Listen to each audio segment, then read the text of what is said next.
kasih kepada host. Baiklah, di sini saya akan memimpin jalan acara diskusi pada hari ini.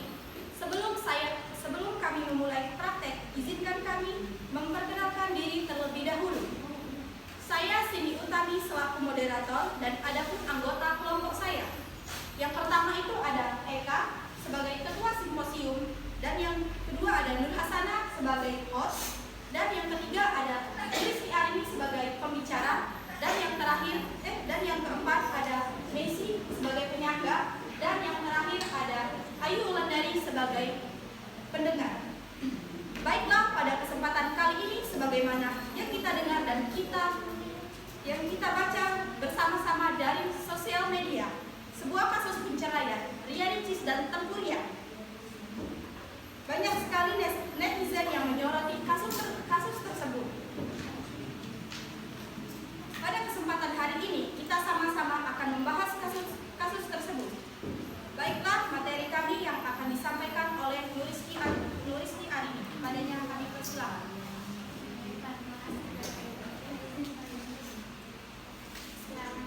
Assalamualaikum warahmatullahi wabarakatuh. Waalaikumsalam warahmatullahi wabarakatuh. Seperti yang kalian lihat sendiri ya di video-video TikTok, pasti sudah bertebaran tentang kasus Ria Ricis ini. Baik, dan banyak juga yang berstatement ataupun berargumen tentang mereka. Di sini saya tidak akan mengajak kalian untuk pro atau kontra terhadap Ria Ricis maupun Tengku Ria. Tapi di sini saya hanya ingin mengajak kalian untuk berpikir dan mengambil hikmah dari kasus ini. Bolehlah kita flashback terlebih dahulu sebelum kita mengetahui alasan mengapa mereka bercerai. Flashback cerita perjalanan cinta ya. Yang pertama, Ria Ricis dan Tengku Ria ini pertama kali saling kenal pada awal tahun 2021. Dan yang kedua, Ria Ricis dan Tengku Ria melangsungkan acara lamaran pada September 2021 di sebuah balai di Jakarta.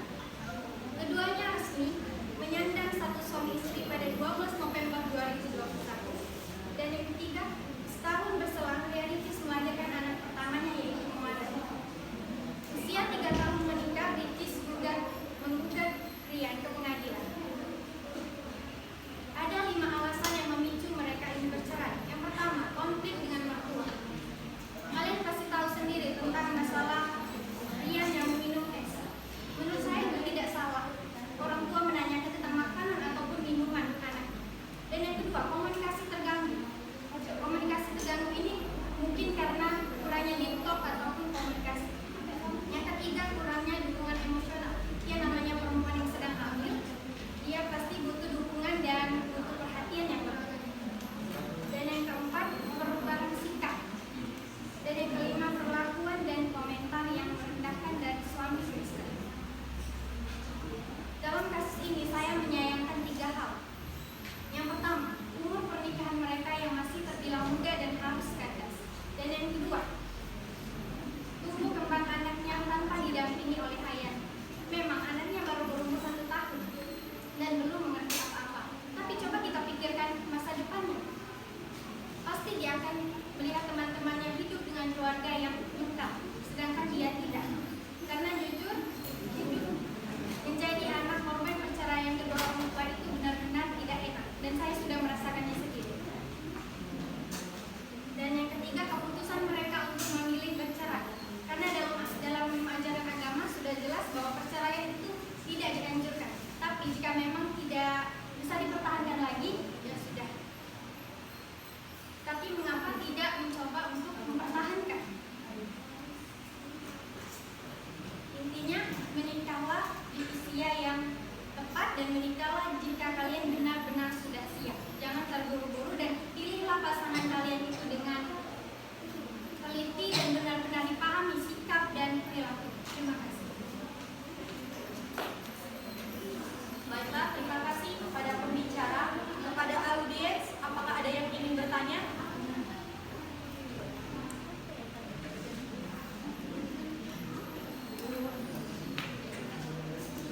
Assalamualaikum warahmatullahi wabarakatuh. Waalaikumsalam warahmatullahi wabarakatuh. Perkenalkan, nama saya Delia dari sebagai pendengar dan perwakilan dari kelompok bertanya. bagaimana respon atau komentar Rian yang dianggap merendahkan oleh Rian ini? Bagaimana respon atau komentar Rian yang dianggap merendahkan oleh Rian ini?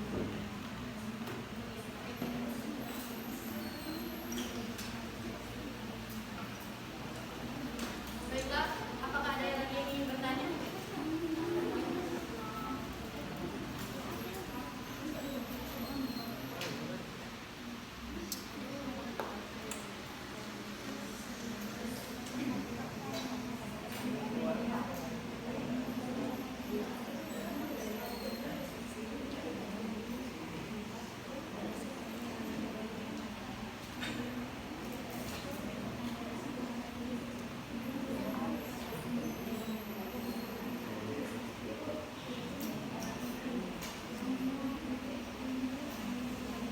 Baiklah, sekeluarga dari kelompok 2 ini bertanya kepada kelompok A. Apakah hukumannya bagi seorang istri yang ingin tetap menggugat suaminya padahal suaminya ingin memperbaiki rumah tangga tersebut? Terima kasih.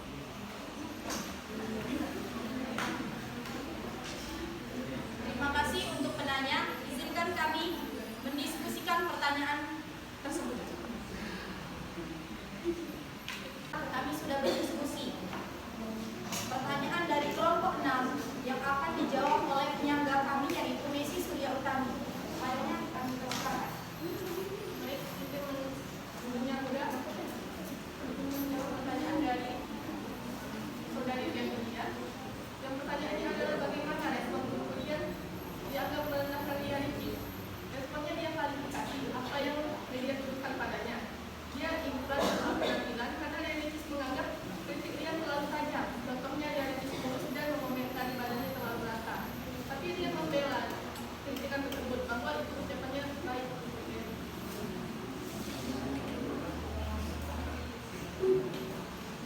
Baiklah, apakah ada yang ingin menyangga jawaban dari kelompok kami?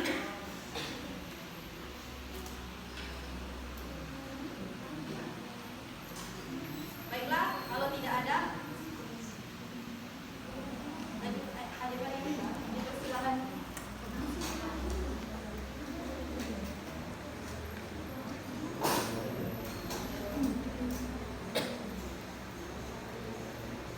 Assalamualaikum warahmatullahi wabarakatuh. Waalaikumsalam warahmatullahi wabarakatuh. Perkenalkan, nama saya Ade Maria, saya sebagai ketua simposium. Di sini saya ingin menyangga jawaban dari saudari Messi. Tadi kan dikatakan bahwasanya Rian itu mengklarifikasi kalau perkataannya itu baik untuk Rianitis. Namun saya tidak setuju. Menurut saya, bagi seorang suami, jika ia ingin menikahi wanita itu, maka buruk baiknya calon istri itu harus diterima dengan baik, atau bisa dinasihati tapi secara baik-baik, tidak dengan cara menyinggung perasaan wanita. Sekian, terima kasih. Jadi saya ingin menambahi sanggahan dari saudari Ade. Di sana pula saudari Ade juga mengatakan bahwa sang suami tidak boleh seharusnya memberi tahu istri dengan cara yang tidak benar dan kasar. Dan di sisi lain juga dari artikel yang saya baca, Rian dan Ricis pernah bertengkar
mendengar dari Rian itu untuk memperbaiki hubungan mereka. Jadi benar kata Rizpina tadi, jadi Ricis mengasihkan uang dan itu tidak wajib sebenarnya. Sekian, terima kasih. Saya sebagai ketua simposium akan meluruskan mengenai komentar dari kelompok 6, yaitu tentang Ria Ricis memberi atau kata Rizpina tadi itu Rian tadi yang meminta. Jadi sebenarnya dari kisah yang di YouTube itu sebenarnya yang terjadi adalah Ria Ricis memberi kepada Rian tadi itu karena inisiatif. Karena ia mengetahui bahwa Rian tadi kan itu mengalami ekonominya terganggu, sehingga jadi sikap perubahannya itu kan berubah. Jadi Ria Ricis itu berpikir sepertinya dia ini kan ada masalah tentang keuangan, jadi inisiatif dia memberikan uang. Mungkin dengan dia memberikan uang, masalah atau pikiran dia tadi itu lebih tenang dan lebih jelas. Mungkin itu saja lurusan dari saya. Terima kasih. Baik, terima kasih kepada ketua simposium. Pertanyaan kedua yang akan dijawab oleh pendengar kami yaitu Ayu Wulandari. Kepadanya saya persilakan. Baik, Pak, di sini saya akan menjawab pertanyaan dari kelompok 2. Apakah hukum seorang istri menggugat suaminya?